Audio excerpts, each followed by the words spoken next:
Nigel Farage. There is a campaign now called Stoke. It's coming on the left, on the centre, and on the right. Right across every member state in this union. Perhaps this is why we see the bill in the faces. Increasingly people are saying, we don't want that flag, we don't want the anthem, we don't want this political class. What this initiative has done is there'll be 6 of us on the platform in Kitchen in a couple of weeks' time. And it'll be the first of a big rolling series of meetings that are going right across the United Kingdom. And the question that I want to ask, that we're all going to ask is, who are you? I've never heard of you. Nobody in Europe had ever heard of you.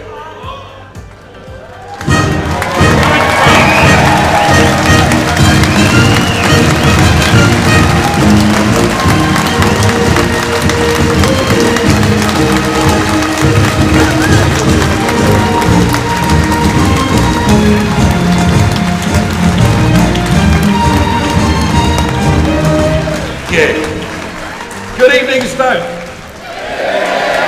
Fantastic to be here at another one of our meetings.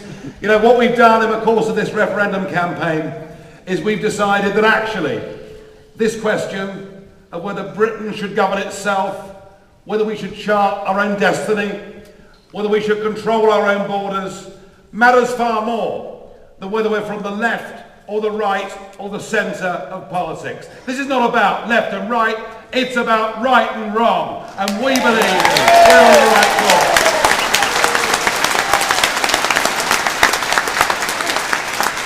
And I say that because I have believed ever since my career in business. Yes, I had a job before being in politics. How about that? How about that? George Osborne could learn a thing or two. But I believe, and the reason I came into politics is I believe the best people to govern Britain are the British people themselves through the ballot box.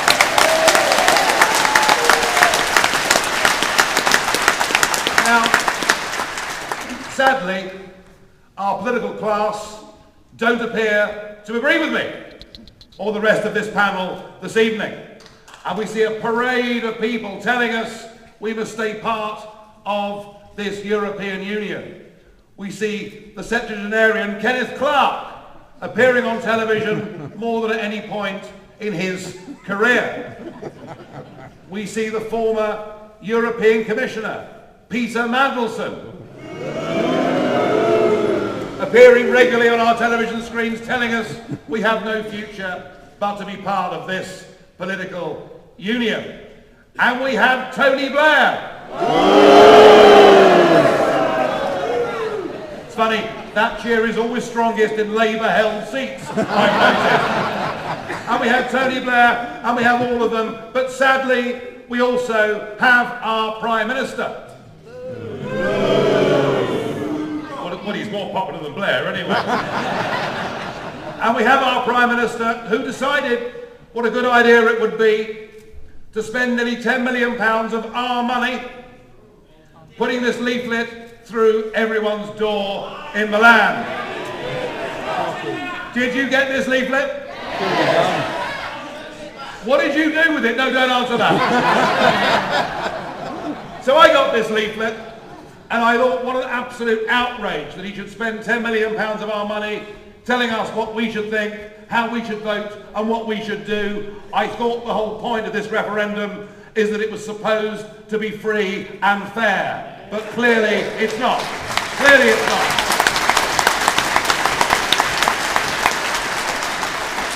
But what really annoyed me was when I opened this document up and it said, if we vote to remain in the EU, we will keep our own border controls. Now, I'm not so sure the Prime Minister's telling the truth in this document, he is.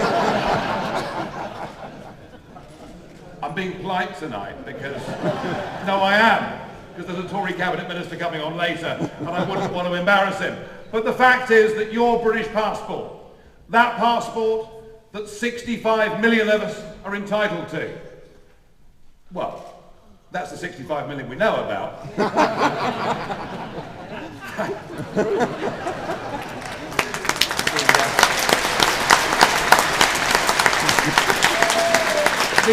The Remain side hate me saying that, And what they hate even more is when I call them the Romanians. That always gets me in trouble. It doesn't really matter anymore.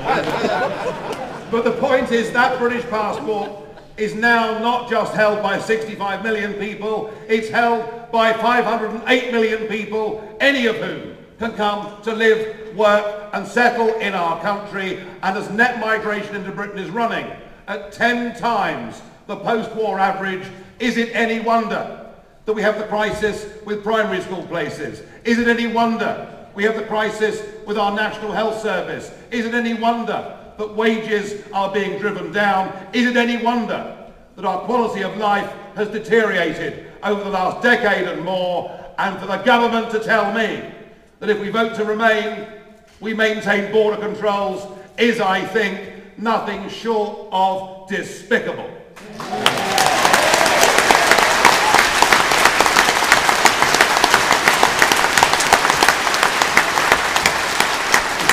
And that is why last Friday I booked an appointment and I strolled up Downing Street and I took this leaflet and I put it back through the door of number 10 with a message mark saying, "Return to sender."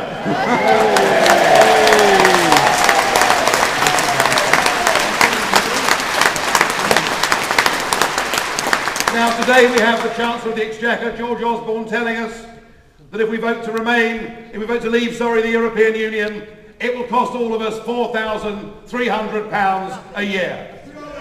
It is a claim so ludicrous, he may as well have put a naught on the end of it. It's a claim being made by somebody who clearly doesn't understand how business, trade and commerce operate. People do business, people trade not because of governments, not because of deals. They trade because consumers choose to buy a product, or they choose not to buy a product.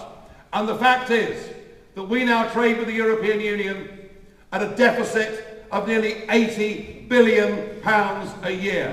We are the Eurozone's biggest export market in the world. They need us far more than we need them.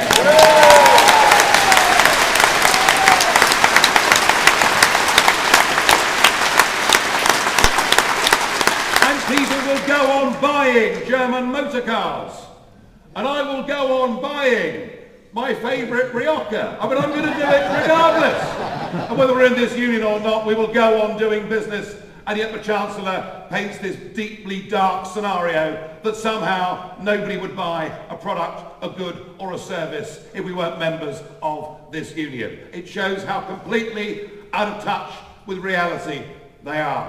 Yes. But what they're doing, what the Romanians are doing in this campaign, is they are trying to threaten us, they are trying to bully us, they are trying to make all of you think that we are not big enough and we are not strong enough to run our own country, to make our own laws and to control our own borders. And I first saw this close up in the debates I did with Nick Clegg. I would have expected better than that, I really would. I'll have another go. What a good idea. Come on, Nick Clegg, can we do better than that? Thank you. And I did those debates with Nick Clegg in 2014 when he challenged me to the head-to-head TV debates. He said Britain isn't strong enough. Britain isn't big enough to make its own trade deals in the world. And I said, Nick, what you really mean isn't that we're not big enough, isn't that we're not strong enough, you don't think we're good enough. Yeah. That's what Nick Clegg means. That is what nearly the entire establishment of this country, that is what they think. Well, ladies and gentlemen, I think we're big enough, I think we're strong enough, I think we're good enough. I believe in Britain. Do you? Yeah!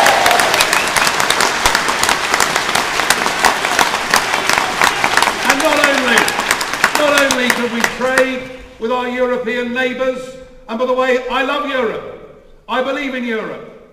You know, my kids are bilingual. I'm happy to holiday in France, drink Spanish wine. I want us to be good next-door neighbours. Actually, in many ways, we are the true pro-Europeans because we believe in a Europe of individual sovereign nation-states with their different cultures and different cheeses, trading and working together.